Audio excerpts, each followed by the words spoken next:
So I'm sure like New York in the pandemic hasn't been awesome, but hopefully it's pretty fun. And I'm excited to hear what she's talking about today. Great. Thanks, everyone. So I'm mainly on the natural language processing area. I mostly work on conversational systems. I also work with other roboticists together on human-robot interactions. Recently, me, Carl Bonjak, and Sharon Son from Columbia, we just got an NIH grant, so NSF grant on natural science, the NRI 3.0. So we're going to see more of you guys, hopefully, in some of the NSF meetings. Today, I'm going to talk a little bit something different than the pure robotics work. I'm going to talk some of the work in terms of how to teach machines effectively using natural languages. Traditionally, we know all these deploy systems, most of them are coming from supervised learnings. And we know neural network models have been dominating the supervised world nowadays, but they really require a lot of training data, especially annotated training samples. The current paradigm of supervised learning really comes around, you collect the data, it can be image, text, or whatever, and then you need to label them. And then finally, you wanted to build models to map the data to labels.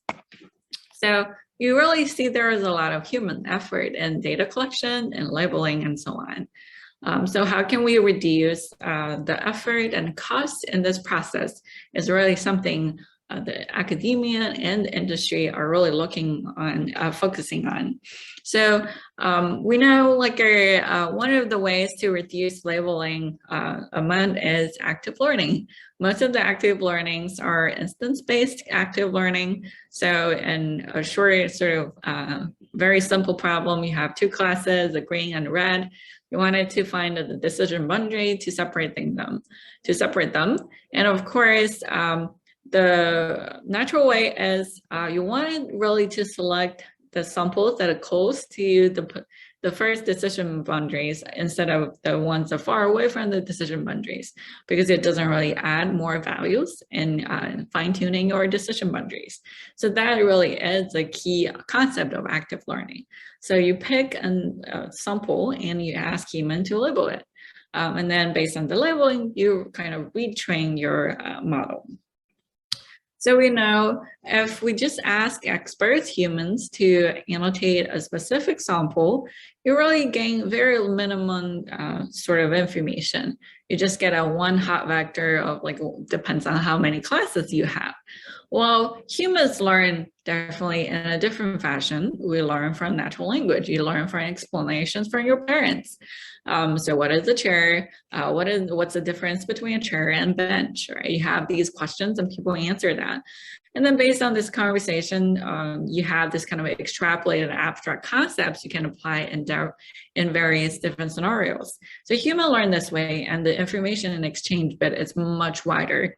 The channel is much wider in abstract concept explained through natural language. So can we actually let machine do that instead of learning for an instance? Let's do a simple test. So we have this interesting bird data set. We have this example called ring-billed gull on the left, top left. And then we have three samples, A, B, C. So let's make a guess. Which one is not a ring-billed gull? A, B, C. Anyone has a guess?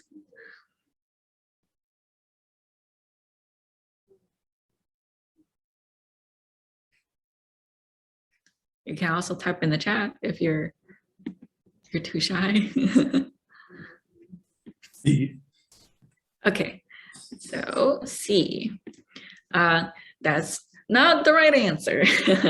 So interestingly, we see ring-billed gulls change their coat colors from light yellow to gray after the first winter. So C is a baby ring-billed gull within 1 year old. The color is actually not the deciding factor to distinguish California gull and ring-billed gull. So the right one is actually, we see this A.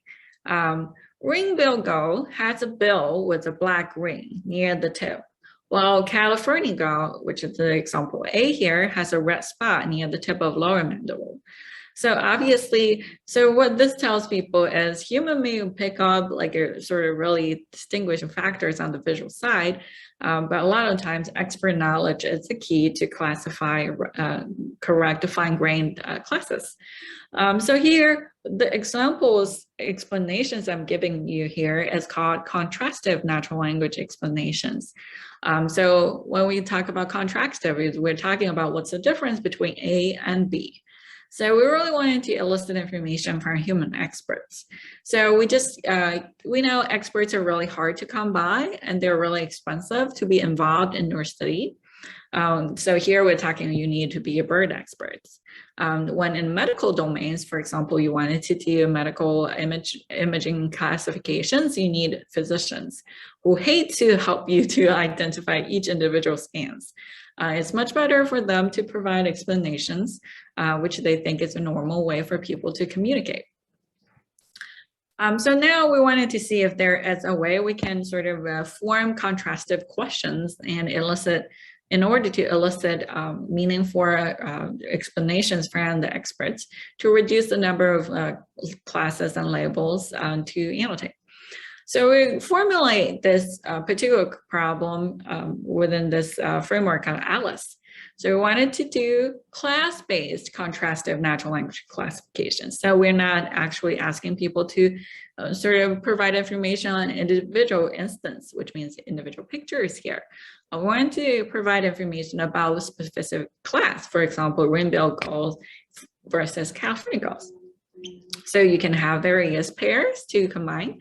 And of course, you want to find the most confusing pairs to start the questions. You don't want to just randomly pick. So here we want to say, like, we're going to focus on class-based examples. Here, particularly the class-based active learning here is we're going to pick two classes, the confusing class pairs, and ask a human to provide the articles through contrastive natural language explanations. So there are usually 3 steps in the ALICE framework. First, you got to find the confusing classes. How do you do that? So you select, depending how many classes you want to do, you wanted to project each class's training data into a shared feature space. Here you can do all types of representation. Then you use a multivariate Gaussian to fit each classes in the feature space. And you select number of pairs of classes with the lowest Shannon degree divergence distance. Of course, here you can use various other methods, unsupervised methods to sort of pick your confusing classes. Here we're using a multivariate Gaussian, you're using this Shannon distance. It's just one empirical choices that we pick. So for here, we find like a rainbow gull and California gull are really close on the representation space. These different other things, for example, Arctic tern and Lee's tern, they are really close together in sort of another confusing pairs you see. Then we're going to pick one pair, for example, the rainbow gull and California gull, and generate this question automatically, how to differentiate rainbow gulls and California gulls. So it's a template, how to differentiate A and B. And then so we basically give this natural language question to the expert. And the expert will receive a template. The biggest difference between A and B is, for example, here, rainbow gull has a bill with a black ring near the tip. And then after we got the natural language explanations, we're going to use a semantic parser to parse the important bit of knowledge from the explanation. So here we extract the knowledge. Class A and B, rainbow gull and California gull, has the biggest difference in the area of the bill. So we find this token called bill, which is the body parts. What we want to do next is trying to ground that particular natural language token to an image patch. Here we're going to use a unsupervised body parts segmentation of a bird. And then we basically say, oh, we know this is particular patch is a bill. And then we want to focus on the bill to classify these 2 categories. So the third step, of course, is how do we morph the neural network architecture to accommodate this expert knowledge you just extracted.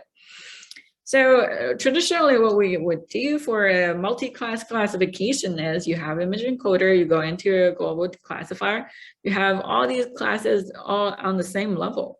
But now what we wanted to do is we want to merge them into a tree structure so that you have a superclass, which is basically combining the Rainbow Go and California Go into new superclass. And then you have downstream sort of a lower level, you get a new local classifier specifically built for the Rainbow Go versus California Go, which kind of focus more on the special patch that you extracted. So here, for example, your attention needs to focus a bit more on the bill side. If you have multiple sort of features that differentiate two classes, then you can have two of them together. So basically you can have local classifier 1, 2, 3 and trying to combine them in the end.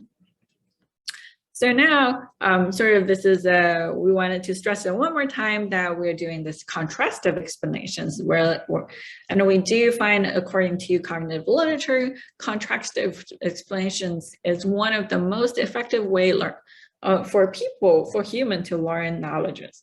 Of course, we think that for a classifier, this is also a very sort of natural ways to integrate knowledge. You want to find the most discriminating feature instead of want to find two general things. For example, and sort of a contrary type of explanations are just generative descriptions, basically answering what is a Rainbow Go look like, right? Then you really talk about all these general features. This is a white bird with a gray wing and orange eyes and beak, but it doesn't really come as natural, as useful compared when it's trying to do classifications. So we're gonna definitely do some experiment to show if this actually works. We have this CUV data set. A lot of computer vision people are have been experimented on. We randomly pick like 25 bird species and we only find 15 images per bird species with labels. So there are other things that are unlabeled. And then we're going to perform this 4 rounds of natural language queries. We're going to select 3 classes for each round. And then we're going to see some of the numbers. So the baseline is definitely, you only have those 15 class examples per class. You get 59 in species, you get subfamily, which is a larger sort of superset, you get 86. If you use our algorithm, but without the grounding bit of the basic grounding on the patches, you get a little bit of improvement, but not a lot. But without the hierarchical morphological morphine of the structure, you get a little bit, but not a lot. And then if you randomly do the grounding, basically randomly find a patch, then you also don't get much. If you randomly pick pairs, of course, you don't get much for sure. Then you wanted to see, for example, Alice, if you only do 1 round of natural language, you get only a little bit improvement. But if you get to 2 rounds of natural language, you see the exchange changes like 3 points more. And then you do 3 rounds, the 4 rounds, you get 91. For sure, because when we're doing Alice, we're getting extra explanation, which is more information. Obviously, it's going to get better. What if, like on the other side, we're going to get more data for the baselines? What would happen? So we do random sampling. We get plus basically add 33% of the extra data, you get 88. So you do extra 66 data, you get 91, you get 100, you get 91.58. So basically, if you add 100% data, you barely barely matches Alice. Well, for sure, we wanted to also compare with instance-based active learning. We don't want it to random sample. We wanted to sample the good ones, the informative ones. So we see like if you increase 66% of the data using all these kind of different types of instance-based active learning, entropy sampling, ball dropout, you still don't get as good as Alice if you only get 66% extra. So what you can do is basically look around to see if we can plot this nice line. You get 0, 3, 6, 9, 12 number of explanations equals to how many number of data points you added, right? So we do see like you add 3,075 data points equals 12 explanations. So it's around adding one explanation equals 30 labeled data. So this now really comes down that how long it takes the person, an expert, to provide that explanation, and how long it takes that person to annotate 30 pictures. So, so we did a test, and then we definitely see that adding, sort of writing down that one explanation is much quicker than have to click 30 times and look through all the images. So one more side effect we get, which is great, is that we get more semantic controls. We know that a lot of classifiers are sort of having this issues about pick up group background noises instead of picking up the foreground semantic objects. So increasing this kind of robustness, a lot of people have been sort of wanted to have more explanation for the classifier. So this one actually, our method is doing this the other way. It's because we are eliciting the semantics from the human, and we're adding the human constraint inside of the classifier. So we get a more sort of robust through the semantics we sort of injected through our in the pipeline. So you can see like the baseline model that doesn't have the semantics, natural language explanation, the attention is everywhere. But for Alice, it really centers on this particular head and bill, because we told it to focus on the bill, right? So we told them that to differentiate these two type of outlet, we wanted to look at the bill, thicker orange bill, and it is doing that. For the same thing, for this two types of turn, Arctic and least, you wanted to focus on the yellow bill and also the legs and feet. So the Alice model really is focusing on the bill and the feet, not too much on the wings and other parts. But the baseline models are all over the places, which is nice as a semantic constraint with more sort of transparency. This type of a framework is not limited to only natural language visions or these kind of things. It can also be broadly applied to all types of data. So here is another one, is we call it the social relationship classification. So based on one image, we wanted to know that what are the relationships between people in the picture. So we're eliciting these explanations from a mechanical Turker. So they're not accurate, but they provide some information to help you. For example, we asked what are the questions, what are the deciding factors that separates sports team members and colleagues? So the sports team members usually appear with balls, while colleagues appear with laptops, books, and ties, which is not entirely accurate, but it definitely provides sort of the objects that's sort of a ground on these kind of related relationships.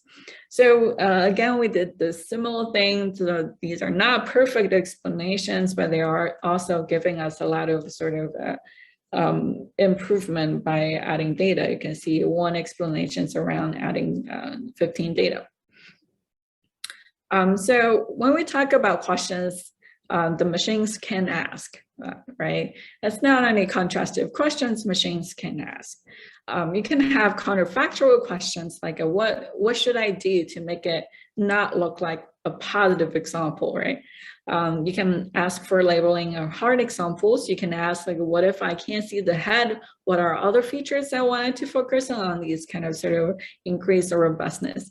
Or you can ask questions that are a bit more personalized. For example, if you wanted to build a spam filter for your emails, you want to say how much % of the emails you wanted to still preserve, because you know there is never a right or wrong, there's just a threshold. And these kind of parameters of models can be elicited through interactive actions as well. So I also wanted to talk a little bit on, for example, how can we sort of elaborate this and extend it to a robotics domain. So previously we only have one round of question answer. So what if we extend it to multiple rounds? Then we can really help in various occasions. So here is sort of an in progress work that we had.